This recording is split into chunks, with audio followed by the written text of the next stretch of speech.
Y aura-t-il une guerre ouverte entre la Russie et l'Occident? C'est l'idée que les propagandistes occidentaux diffusent chaque jour à leur société pour la montée contre les Russes. L'OTAN menace de frapper la Russie. C'est ce que rapportent les médias. Les diplomates lituaniens ont menacé de neutraliser la région de Kaliningrad si Moscou osait défier ouvertement le bloc militaire. En réponse, Kaliningrad elle-même a déclaré que la Russie ne menaçait personne et a conseillé à ses voisins de ne pas se ridiculiser par des déclarations stupides. Il semble que les Occidentaux cherchent même à s'attirer des ennuis. Par exemple, une conversation entre des officiers allemands de haut rang qui discutaient de la fourniture à l'Ukraine de missiles de croisière Taurus à longue portée et de l'explosion du pont de Crimée a récemment fait l'objet d'une fuite sur le net. Le journal Bild a qualifié cette fuite d'incroyable échec de la Bundeswehr.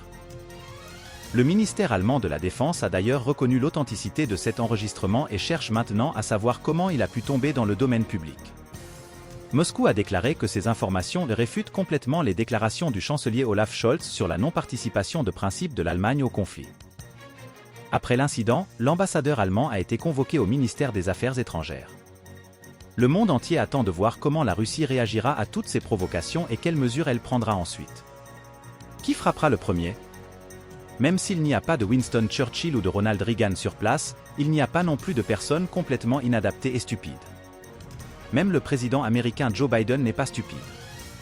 Cependant, l'OTAN n'est pas unie, y compris dans sa partie intellectuelle.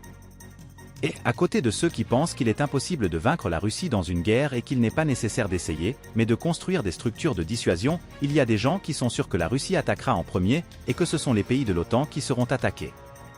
Et des gens qui sont sûrs qu'à leur tour, ils devraient frapper la Russie en premier, sans attendre les nôtres. Et ce coup devrait être fatal, ils peuvent gagner. Si nous parlons spécifiquement de la partie militaire, il y a des choses très spécifiques qui se passent là. Nous savons que tout le monde se prépare à la guerre. Au niveau du commandement militaire, le ministre allemand de la Défense Boris Pistorius, le chef de l'OTAN Jens Stoltenberg, et ainsi de suite, se préparent à la guerre. Ils se préparent à la guerre. Et ils se préparent à la guerre de manière efficace. Nous pouvons plaisanter sur le fait que l'Estonie renforce sa frontière avec la Russie. Mais il n'y a rien de drôle dans le fait qu'ils construisent 1 millier de casemates en béton et qu'ils vont tirer depuis ces casemates. Certes, la Russie ne les attaquera pas. Mais le fait même qu'il y ait cette zone fortifiée substantielle ne peut pas être négligé. L'Europe continue de fortifier ses frontières, d'ériger des structures en béton et de s'armer. Et ce n'est pas un sujet de plaisanterie.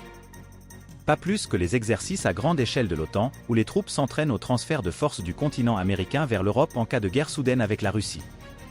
Bien sûr, on peut dire que ce ne sont pas les bonnes brigades, qu'elles n'ont pas assez d'équipement, etc.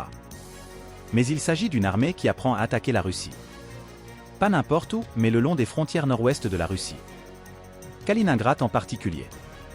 L'exercice militaire Arctic Response prévu dans l'Arctique n'a rien à voir avec une défense contre la Russie. Il s'agit de se préparer à entrer en guerre sur la route maritime du Nord, en utilisant la Norvège, la Finlande et le Svalbard comme point d'appui. Il s'agit des possessions arctiques des États-Unis. Les experts militaires disent que les choses ne sont pas bien pensées là-bas et qu'ils n'ont pas assez de brise-glace. Et je veux bien le croire. Mais même si ce n'est pas bien conçu, il s'agit toujours d'une attaque contre les territoires russes de l'Arctique. La Russie est-elle prête à réagir? Est-elle prête à repousser les attaques ennemies si nécessaire? C'est une question sérieuse. Les dirigeants militaires et politiques russes se comportent comme s'ils étaient absolument sûrs que la Russie gagnera cette guerre éventuelle.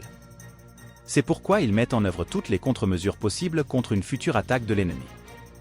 En effet, la Russie possède le plus grand nombre de brise-glaces au monde. Personne d'autre ne possède autant de brise-glaces nucléaires.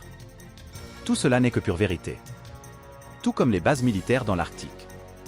Mais nous ne parlons pas de la victoire de la Russie.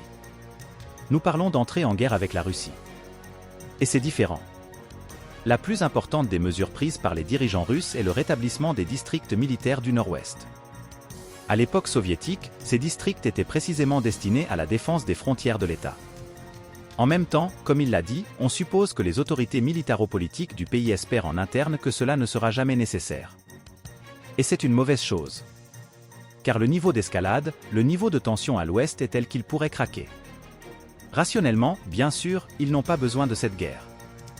Mais les guerres, malheureusement, commencent très rarement pour des raisons entièrement rationnelles.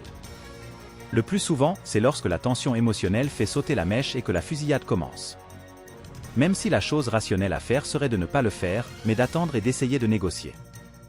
Le niveau d'hystérie dans la société européenne occidentale est si élevé qu'il n'est même pas nécessaire de faire appel à des politiciens ou à des journalistes. Les gens sont déjà à cran. Parce qu'ils sont provoqués en permanence. La Suède, par exemple. Pourquoi a-t-elle rejoint l'OTAN? Pour combattre les Russes? On dit tous les jours, 100 fois par jour, qu'il y aura une guerre avec la Russie dans les 5 prochaines années. Et la question n'est pas de savoir si nous allons faire la guerre.